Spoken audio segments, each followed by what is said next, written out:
بسم الله الرحمن الرحيم. اللهم صل وسلم وبارك على سيدنا محمد وعلى اله وصحبه وسلم.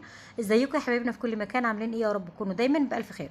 طبعا في موسم المانجا وكلنا بنحب المانجا، بالتالي ما فيش حد بيختلف على انه بيحب المانجا. طيب المانجا طبعا بنفرزها من السنه للسنه، بتنفعنا في رمضان وغير رمضان كمان. يعني بنعمل منها العصير في رمضان، وكمان بتنفعنا ان جالنا ضيف ولا جالنا حد ولا اي حاجه، ولا عايزين نشرب عصير فريش بيبقى طعمه جميل. برضو بناخد من الفريزر ونعمل عصير. تمام. طبعا المانجا سهله جدا وتفريزها برضو سهل جدا، وكل واحد بيخزنها بشكل مختلف. انا بتكلم انا وعن طريقتي انا. بجيب المانجا بغسلها كويس جدا وبشطفها وبمسحها حلو قوي قوي وانشفها، واقوم حطها بحب زي ما هي في التلاجة في الفريزر، اقوم رصاها جنب بعضها كده في درج الفريزر. ببقى عامله درج مخصوص للمانجا. تمام. بعيد طبعا عن الصلصه والثوم والكلام ده خالص عشان الريحه.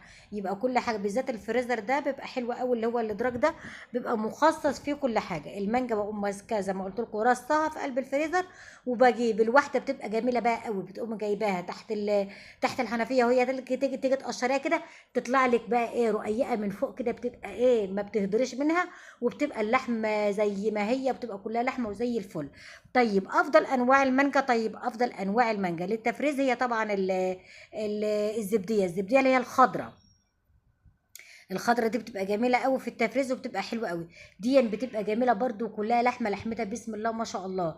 بس دي ممكن بقى تستخدمها في الايه، في الحلويات، في التزيين، التورتات، تحطي على مثلا عامله صينيه كنافه بالمانجا هتحطي منها، بتبقى برضو حلوه قوي قوي قوي. بس افضل انواع المانجا هي المانجا الزبديه اللي هي الخضراء للتفريز.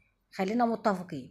يبقى الوقت ما بعملش فيها اي حاجه. في ناس طبعا بتقشرها وبتحطها وتقطعها وتحطها في اكياس، دي برضو ما فيش فيها مشكله. بس انا بتكلم كتجربتي، بقالي كام سنه ومعتمده التجربه دي، ان انا بمسك المانجا زي ما هي حب كده، اشطفها بس من رمله او من اي حاجه او من اي حاجه كانت عليها، وامسكها احطها في قلب الفريزر زي ما قلت لكم، وهسيبها بتفضل من السنه للسنه يا جماعه. بسم الله ما شاء الله، حاجه كده روعه، حاجه بجد روعه. زي ما قلت لما بتيجي جربيها بس كده انك تحطها في الفريزر، وتيجي تقشريها تحت الحنفيه كده، تشيل القش، تلاقي القشره طالعه معاكي رقيقه جدا، يعني رقيقه خالص خالص، ما بتهدريش منها اي لحم منها خالص. طبعا بتمنى الفيديو يعجبكم، واللي يعجبه الفيديو ما ينساش اللايك واشترك في القناه، وان شاء الله اشوفك على الف خير، فيديوهات جديده ووصفات جديده مع ام احمد. كل سنه وانتم طيبين، ومع الف سلامه.